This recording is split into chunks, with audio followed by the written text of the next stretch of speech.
Extreme frost last night, and the sun is quite low in the sky this morning, so sorry about all the shadows, but I'm here in Junction 14 with the best electric car money can buy at the moment is this BMW i5. It ain't cheap, but it's one of the best cars there is in the market. Shame that the charging infrastructure is so uncertain at all times. But I tell you what, let's talk about the charging infrastructure, but more importantly, let's talk about the best beamers maybe ever made. So let's start off with the charging infrastructure. This is a brand new high-powered charge point. And when I charged up there the other day, I got 105 kilowatt hours, but right now I'm pulling 64, and there's no one else here. I don't know what's going on. Why? And the battery is preconditioned. You can precondition the battery in this iFi. It also charges a 22 kilowatt charger and a whole 22 kilowatts. But this is so frustrating. The charging experience is never the same twice. It's now charged at 74. No reason behind that, it just is. Who knows why it's decided this morning to not charge at full speed and only charge a little bit. And this is the issue. For anyone who's wondering about getting into EVs, this is the frustration. Even when you come to a brand new charge point, you're not always guaranteed of getting your charge or what you expected to charge at. And there's a bank of 8 or 10 chargers here, and only some of them work, or one or two of them chattable. That one up there is not working at all, it's just hanging sideways. It's just so frustrating. And this is a good charge point. The bad charge points are a joke at best. Portland East Plaza has had a temporary reduction in power for nearly 10 years now, since it opened. It charges at 50 kilowatt no matter what you plug into. It's so frustrating to see ASB e-cars give money to big places like this, or indeed places like one of the Plaza Group, and it gets spent on the wrong thing. I don't have a roof, nothing. I'm open to the sky here. There's lighting here at least, but the shop is just there. So Junction 14 has done a huge amount of work on where it's charged from. It used to be over there.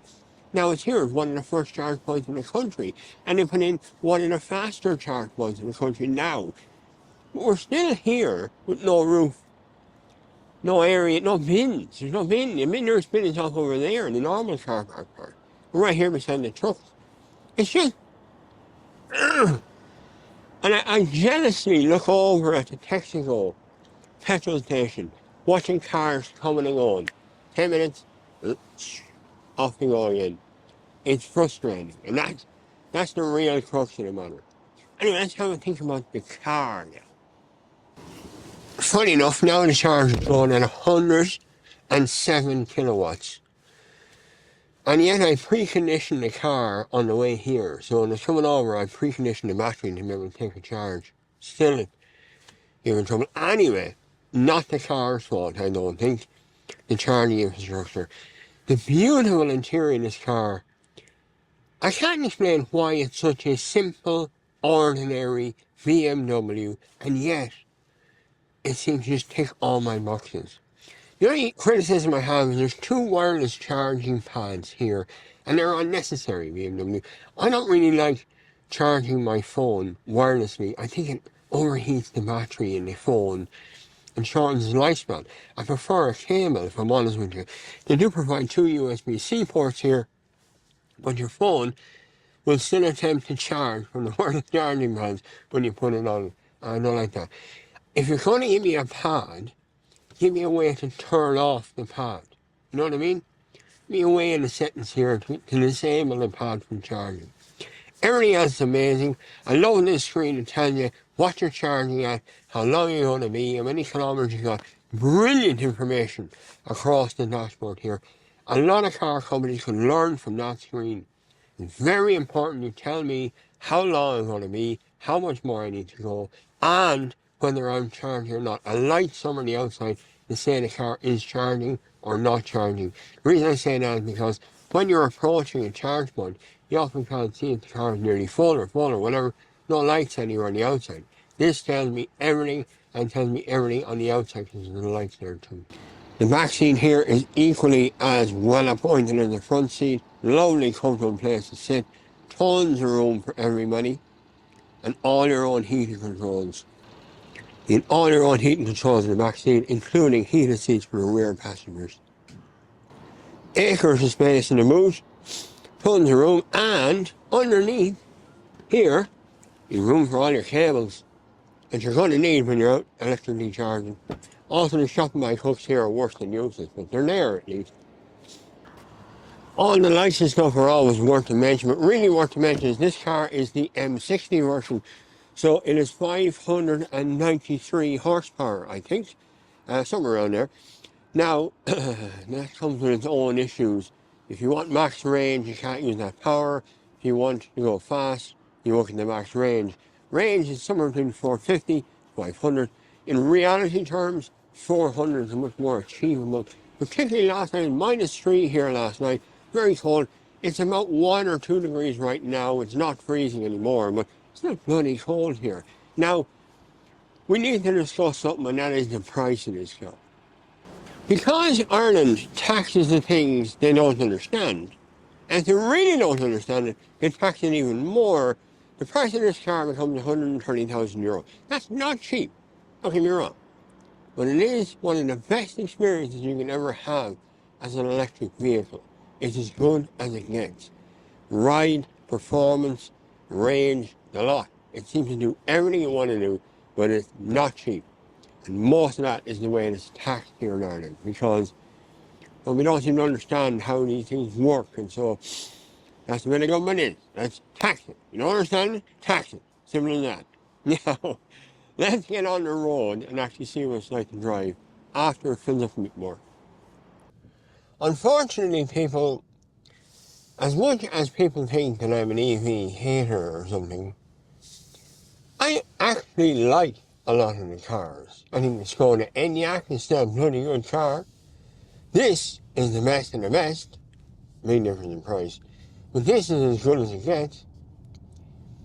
I think a Porsche Taycan is lovely to drive. I like the Audi e-tron. Other electric cars. I like some of the Citroen stuff that's coming out. That's alright. I think Stellantis or Jeep and all those companies, I think they're going to do interesting things with the size of the engines. Because I don't think that this electric car is the be-all and end-all of cars. I actually think there's a place left for everything. I think we need synthetic fuels, we need hybrids, we need electric, we need plug-in hybrids, we need a solution for everyone to get on board with this. I don't think driving people into, that's the thing, tell me the stop line here. I don't think really driving, pushing people, forcing their hand into electric cars is actually going to help sell electric cars. And the more you try and force it, the worse it's going to become, and the less people want to buy them. Until we see it as an economic solution, and they're rewarding to drive, we're not going to see much solutions from them.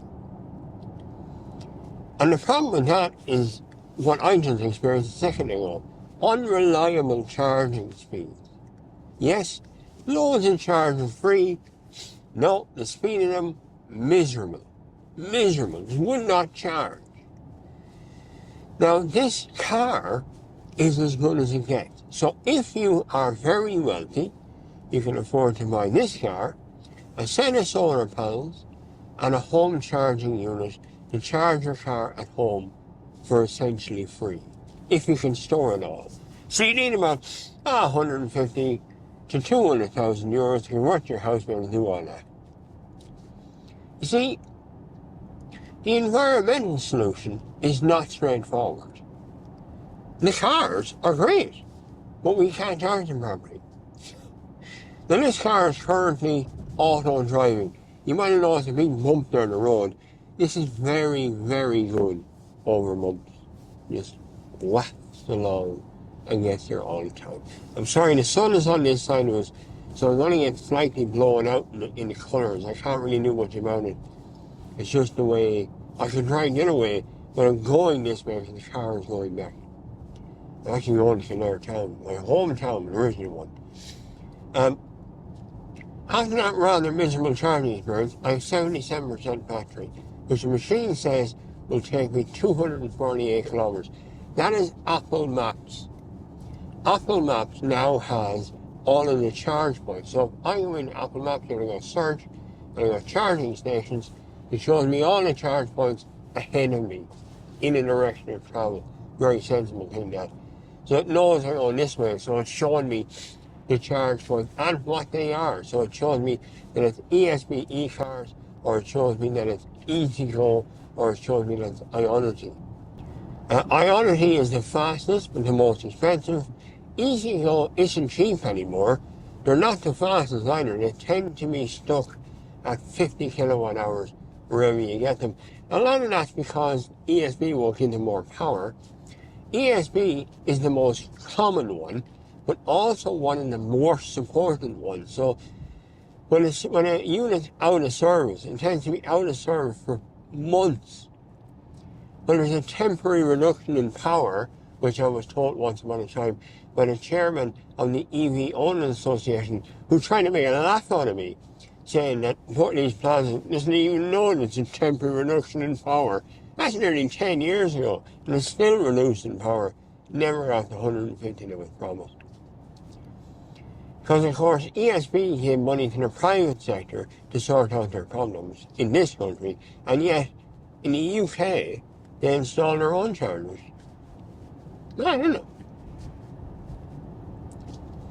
Anyway, as I go along the road here, I'm reminded very importantly that this channel was supported by you guys while I was out sick. I'm still out sick. So for those who don't know why I'm talking about funny like this, I had mouth cancer. And I'm still being treated for the same. So I had surgery last year. I had 6 weeks of radiotherapy.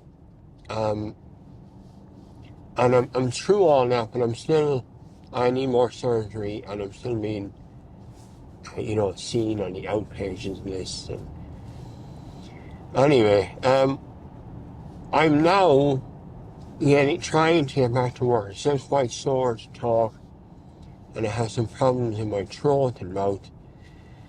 But it's all coming to a sort of an end, kind of an end, and we're getting there. And hopefully, within the next few weeks, I will be back to some sort of normality. But during that time, some incredibly kind people set up a GoFundMe page, which is still operational. And the lads on Patreon and PayPal and just watching ads on YouTube and subscribers all supported me during that time. I still need your support. I'm not fully back. I'm not fully well. And I'm certainly not back to work.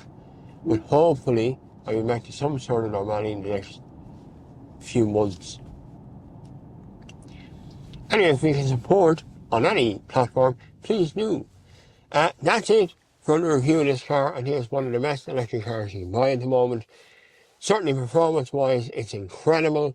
Over 500 horsepower. Wireless charging for your phone, I don't like that. But wireless Apple CarPlay is here, works perfectly well. My phone's in my pocket, I'm not looking at my phone at all. It's an incredible system. Thank you very much for watching. I hope you've hit the subscribe button. I hope we see each other in the next video. And until the next time, I will see you on the far side.